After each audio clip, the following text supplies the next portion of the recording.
Welcome to Real Talk with Reginald D. I'm your host, Reginald D. On today's episode, I have Claudine. Claudine is a faith-based speaker, trauma healing advocate, and women's empowerment leader dedicated to helping others turn pain into purpose. Claudine also has a YouTube channel called Trauma Healing and Growth with Claudine. Welcome to the show, Claudine. Thank you. Thank you for having me. Absolutely, absolutely.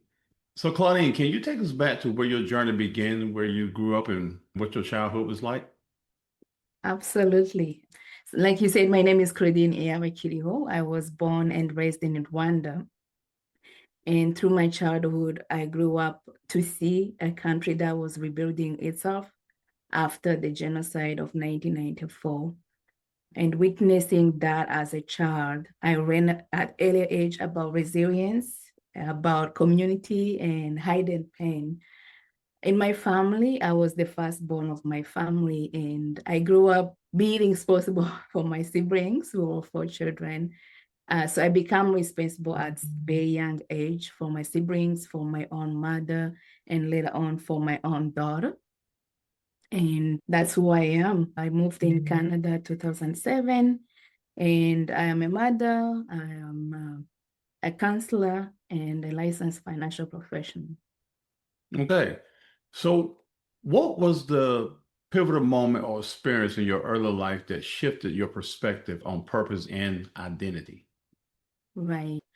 So my pivot moment was when I moved to Canada, of course. It was after years, 4 years of job race after I finished my high school. I had no direction of life. So when I landed a scholarship to come to Canada, definitely that was the pivot moment for my life. I had dreams, I had goals to accomplish, and that was the gate to get to those goals. But as soon as I landed to the Canada soil, I quickly realized that it was not that easy to have to achieve those goals, to reach those dreams. I worked really hard. I worked multiple jobs, um, but I felt like I was not going anywhere. I struggled for the last 15 years working multiple jobs and not seeing any progress. I saw myself still struggling and wondering how I can make it work. I felt unseen, I felt unstuck. But the moment of change for me came in my 40s when I experienced the breakup. And that breakup was, it cracked me open, it cracked my heart open. And it was the moment whereby I started thinking about my entire life and started wondering why I was living that life. Why was I living a life that was not the life I was dreaming of when I come to Canada? So I really sat with myself and turned 316 inward degree and thought about myself and how I could change my life. And that's why I had a really talk with my God and asked God what He wanted me to do, what was my purpose, who I was, why despite working really hard, having dreams and goals, I was still nowhere to get to those goals. So I had to sit down with him and have conversation and ask about who I was and what he wanted me to do in this life and how I could heal my pain and trauma and stop trauma leading my life and start living a trauma-free life. So that was my pivot moment. So, let's talk about that. And that's very important that people got to understand you. Sometimes you have to focus Mhm. on yourself and talk with God and see what it is He has for your life and the direction He wants you to go.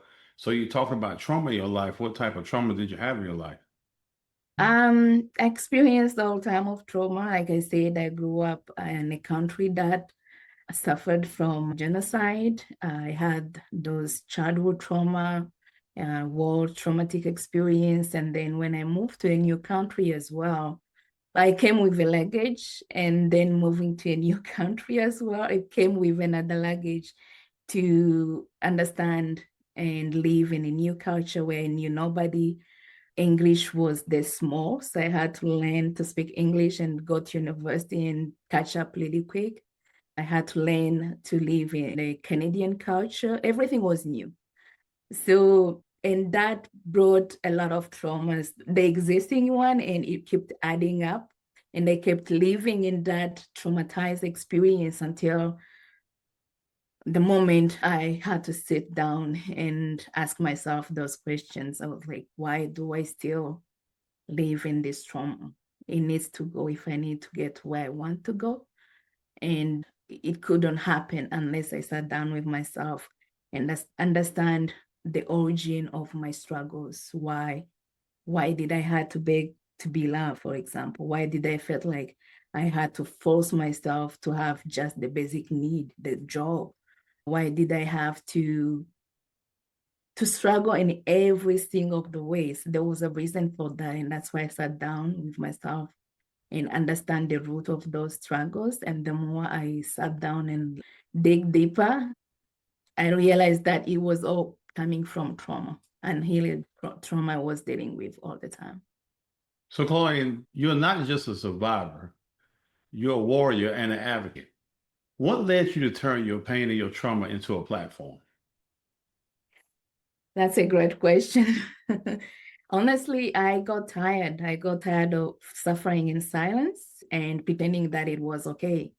Realized that if I wanted to change my life, that has to start with me making a decision to sit down and listen to my pain and try to understand what it's trying to teach me instead of staying in that victimized mindset. Sit down with that pain and feel it and just stay there and be observant and understand what it was trying to teach me. So the moment I made that decision, everything around me and in me started changing in the wrong way as I go. I remember quitting a job I was having for over the last 10 years. And that job was in a very toxic environment. So I was scared to leave before, but when I realized that I'm outgrowing that environment, I knew that I needed to go. It was a very scary step to take, but it was necessary for my growth. So I left without having any clear picture of what's going to happen next, but I was determined to change my life. And as I walked through, as I was waiting, God was also beside me. He was providing me with what I needed to clear that part. I left that job, but He provided me with another one within a short period of time. And this time it was a job of my dream, like a job I had been looking for years and years, but it kept being out of reach. But this time around, because I was ready, I was determined, and I was not desperate, but I was in my right path. It worked well. When I went to that interview, I was not as scared and nervous as I used to be. I was prepared and ready to go to the point, and I got that job on the spot. It was actually a temporary position, but I end up with a permanent position that I occupy now as a counselor. And so that was one of the signs showing me that I was in the right path. And then I got another job offer. The opportunities started coming around the way. That job offer came from a financial bank, but it came right after I got the dream job I was looking for. And I was also already in the environment where I was learning about financial literacy and being in that environment with people who were talking about generation wealth instead of generation trauma. I felt like I was in the right place where I made it a mission to stay in that environment and stay around those smart people and learn from them and until I become like them, where they were just teaching me things like how I can reach my goals, how I can grow as a person. And being with them, the more I got involved with them, the more comfortable I become with public speaking, with doing the presentations. I had no financial background prior, but by being in that environment and learning from them, I was really hungry to know about everything and everything about money. And being in that environment taught me so much of how I can connect back to myself and be able to find what was in me that can help me to move forward in my healing journey and everything else that comes with it. And through the same, around that time, that's when also I had an idea to open a YouTube channel where I could share with the audience about my journey, because I was seeing so much progress and positive progress that was coming along with the decision I made to change my life, with this decision I made to sit down with myself and evaluate my entire life and start seeing it differently than how I used to see it before. So that's how I transformed my pain into platform and started sharing my story. That is very awesome. So, Claudine, what would you say to someone that has invisible wounds that people often overlook when it comes to the trauma? Actually, sometimes we think about trauma as something that only happens to us, something that happens to you, but it's also about something that we never have, something we never had the chance to have in our lives. Things like validation, for example, safety, or maybe nurturing environment where you feel safe and loved and nurtured. Most of us, we don't have those kind of opportunities when we grow up. And by the time we are at that physically, but emotionally, mentally, spiritually, we are still like lost children who don't know how to live in this world. So many people carry a lot of wounds in themselves.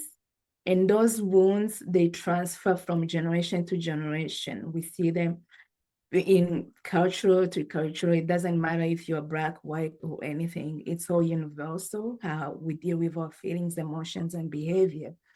So those invisible wounds, if we don't take time to actually sit with them and understand where they come from, the root cause of those, they transfer into scars that shapes our entire lives. And we live a life that is not aligned of what with the true life we really want to live, because we are living it in an arid space that takes space of everything else we want to achieve in life. So yeah, trauma it's a complex thing. Yes, it is. You Yeah, have to really know how to deal with it and work the process when it comes to being traumatized about things like that in life. right. So here's the thing. When did you realize that your story could become someone else's survival guide? When I realized that my story could be someone else's survival guide, when I started witnessing my own healing journey and seeing where I have come, where I am, and where I am going. When I started seeing clarity in my own journey. And then I started remembering where I was coming from, how I used to be, how I used to see myself in every negative way, instead of seeing myself as a beautiful creature that is here to be loved and nurtured, who has right to live a beautiful life. So when I started seeing my progress from where I have come and where I am, both in my inside and in my environment, everything was changing to the positive. So I decided to make it a mission to help anyone else who is on the same journey or who might be contemplating even to start the journey, but they're afraid or they feel like it's not, they are late or they feel like they have nowhere to begin. Because the way I see myself, if I could make it happen for myself, somebody who used to be so anxious, so scared of everything, anything, and now I'm sitting here talking to you freely, this is a big deal. It's something I could never do 5, 10 years ago, because I will always self-talk myself out of even opportunities, because I will be busy thinking how the world will be seeing me or how people will be criticizing me, for example, or anything negative. But seeing my progress of just getting out of that comfort zone, dealing with my issues, and then being able to be aligned well in my professional life, everything going together, it's because I took that decision to say, enough is enough. Trauma has said enough in my 40 years of living. Now I have a chance to change that story. And I did, and I saw that change. I lived that change. That gave me the courage to put aside fear and to put aside anything else that I was making excuse of, not to move ahead and say, if I can do this, I know there is millions other people out there who need that light, who need that somebody who can tell them, hey, it's hard, but you can do it if you really want to. Who can tell them, hey, just take one step at a time. You can do it. And that's how I say I'm ready to share my story for whoever is willing to listen. And if it helps somebody, then I have done my job. Exactly. Exactly. I really like that. I really like that. So Right. let me back up on something real quick. You talked about breaking generational cycles and generational curses. What does that, because that's very important, I believe, very, very, very important. Hey. I mean, because like you see, one generation is doing the same thing the last generation did, and nothing ever changes, and they're in this vicious cycle. So, Yeah. what does breaking a generational cycle look like in action? It's like a war zone, if I'm being honest. It's very brutal. It means that you make decision to refuse to pass down what broke you. You refuse to pass down the pain, the trauma, the struggle to your next generation to come. It's that opportunity, that decision you make for yourself and say, the trauma that I have been carrying all this time, it's ending with me. I'm not passing it to my daughter and the generation to come. It's that time I sit down with my family and have those tough conversations that we never had before, and be real about those conversations and be able to tell them, like, it's okay to say no. It's okay to say that I'm responsible for myself, and it's okay for me to say no, to keep enabling you if you're doing something that is not helping you. It's just to be honest with yourself and with your surrounding, and make sure that you're taking care of yourself first, that your environment, your family see you choosing therapy instead of silence, that you choose to speak about your struggles instead of avoiding them. And it's every day journey. It's something that lasts a lifetime. It's not an overnight conversation, you're done. So it's tough, but it's possible. Yes, exactly. And think about it, you said, being able to have your own voice. I always say, if you don't have a voice, you don't have a life. That's right. Yeah. It's all said and done. Mm-hmm. So, Claudine, for someone just starting their healing journey, what's the first step they can take today? One thing I would say is just being truthful to yourself. Face your truth, no matter how hard it is. That's your first point if you want to really get down to the root of cause of your troubles. You need to be honest with yourself and have those tough conversations with yourself. Have that time where you sit down and understand the root cause of your troubles, of your traumas, of why you're living a life that you don't see yourself living, but you're living it. It's that step to go to a counselor, to go to a therapist, to go to support group, whatever it is that is going to help you to get out of that obscurity. It's that with yourself, pretty much. Yes. So, how has your relationship with God or your personal faith shaped your mission and your decisions in life to got you where you are today? That's a very important question. My faith was everything in my journey. Doing it by myself, or anybody who, I don't know, maybe you might be a believer or not. So I have tried 40 years of my life trying to do it by myself. It never worked.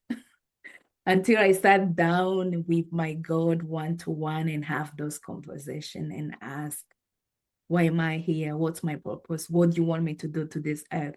Why am I suffering? Why this? Why that? How can I change my life? And whenever I had those conversations with God, it worked. Sometimes I could not see the clear part, but if I sit down and listen, if he says, do this, you do that, and he will say, avoid this, adjust as necessary as you go, and I do, it always worked out. So faith has been always, always important in my journey and still is. And I believe it's a vital tool when you're working on yourself, involving your spirituality as well, so that you can do it in proper way, holistically. And one thing I realized about you is that you went from surviving to thriving. And I think that's important in people's lives because when everybody's just trying to survive every day, it's the biggest struggle It is. and the biggest roadblock for you to get to your purpose. So you have to get to the point where you're thriving. Mhm. So what helped you move from just surviving to now you're thriving and walking in your purpose and what God has for you? For me, it was the time I decided to put surviving to rest, when I give myself permission to just be me, when I give myself a permission to rest, to ask questions, really questions with myself and God, and strive to find those answers. When I stopped seeing survivor as noble and seeing it as an obstacle that I can get away from if I want to. Right. Just giving myself that permission to know that I deserve better, to know that I'm beautifully and wonderfully made, I'm created with God's image, and that I have right to live a life that I deserve. I gave myself that permission to stop seeing myself in struggles and feel like it's how it's supposed to be for me. I knew there was something more for me, and that to get on that more, I needed to get out of that surviving mode. And how was I supposed to get out of that surviving mode? Is by sitting down with myself and just scan myself through and take out everything that was making me feel stuck for life. And that's exactly what I did. And you said something, Claudine, that you give yourself permission to be basically who you want to be in life. Right. You know, nobody can give you permission to do this or do that. You have to give yourself permission and have the willpower to overcome any obstacles to get where you Mhm. want to be in life. Exactly. That's something we tend to forget, that we were given that right when we were born. But as we grow up in a world that changes to however it wants, we become shadows of ourselves, and we forget that we have that within ourselves to live a life that we want. If we go back to our root, actually, and find ourselves, our true self, our identity, and our purpose. Absolutely. So, Claudine, what would you say to a woman who feels invisible, unworthy, or just say it's too late for me to start living the life that they're supposed to live or walk into my purpose? Right. I'll say that it's never too late to start to work on yourself, because you matter. And there is no better way to start by telling yourself the truth, actually. That truth you run away from, that truth you don't want to sit down and listen to it, to sit down and listen to your pain, what it's trying to teach you rather than to avoid it, to let it speak to you loudly and hear what it's trying to tell you. Because healing begins when you stop hiding from your story, from yourself first. When you start facing yourself like you are and accept yourself, your flaws, your weaknesses, your strength, your past, your present, and then you can work on your future with everything you got. once you have taken that down, then find the right environment for people, because not everybody is happy or not everybody is supportive when you start working on yourself. And that can be a barrier as well. If you start to change yourself, but you stay in the same environment that is asking you to stay who you are, it does not work. So finding those supportive group, counselor, therapist, changing your work if you have to, just finding the right environment that support your work, that's the next step. Because truthfully, we all have choices, and depending on choices we make, that's how our lives become. The life become what we make it of it. You can start one thing at a time. You don't have to do everything at once. Healing, it's not overnight step. It's a lifetime journey. You can start by setting a boundary if you have to. You can say no. No is a complete sentence. You can start investing in your dreams, in your goals. Just small steps. The power return in small daily choices. And small steps, they are small, but they're the one that gets you to the finish line. Yes, because I always say life is the journey. You can't do it all in one day. Mm-hmm. So, Claudine, can you finish this sentence for me? Okay. I am most proud of the woman that I become Because of everything, because of the progress I see in myself, because of the parent I'm becoming. Sitting down here and talking to you right now, I'm proud of that woman I've become, to be able to sit down and share my story and tell the world that it is possible to change your life. It all starts within you. Yes, I like that. I like it. So you just recently worked with motivational speaker Les Brown. Right. Can you tell us a little bit about that experience? Yeah, definitely. So just like when I started, I told you how I become a licensed financial professional. And when I started that journey, I faced a lot of barriers, and public speaking was one of them.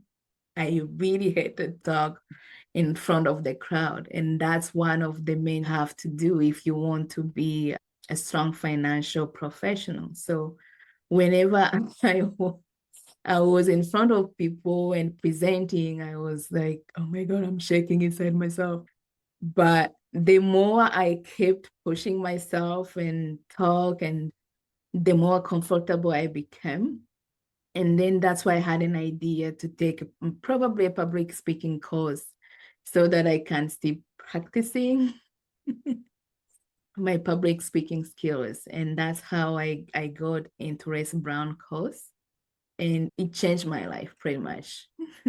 Being part of that platform also, that's where I got that idea to open my YouTube channel and start sharing my story on YouTube channel. So yeah, pretty much it was a life-changing moment to be part of Les Brown program. And part of it, that's why I'm here talking to you right now. And it's part of it, that's why I opened my YouTube channel and start talking to the whole world in front of cameras. If you knew how scared of cameras I was before, Reginald. So being part of that program really helped me to work on those fears slowly, progressively. Yeah, that's pretty much it. That's great because you're strong now. Yeah, I feel that way too. Yeah, you're strong. Claudine, how can my audience stay connected with you, support your work, or learn from you? Hmm. Just by watching my YouTube channel, I share a lot of my personal journey of whatever I went through. I feel like most of my personal experiences, it's quite relatable to most people. It's just life journey.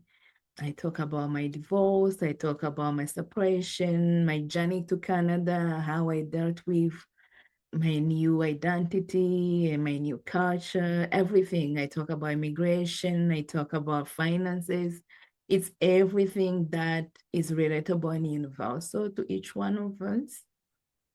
So if they can just watch what I post and comment and talk and open that healing space for everybody where everybody feels safe and welcome to learn and thrive together, that would be awesome.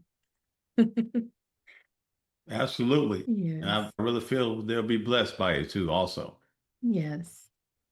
So, lastly, Claudine, what's the one message you want every listener to carry with them after hearing your story? One message is that you matter, your life has a purpose, and you can live a life you want if you make it, if you work on yourself, if you give yourself a chance to see the real you can live a happy life. I love it. So there you have it, everybody. Claudine, I thank you so much for taking your time out to hang out with me and come on the show with me today. It's definitely been a pleasure. Thank you. Thank you so much. And I definitely will be praying for you and greater work for you. You know, your strength is there. You're pushing on and you're going to keep doing great things. And I really appreciate people like you in this world. Thank you. I appreciate you as well. Thank you for Absolutely. having me. Mhm. Absolutely. Thank you for tuning in to Real Talk with Reginald D. If you enjoy listening to Real Talk with Reginald D, please rate and review on Apple Podcasts. See you next time.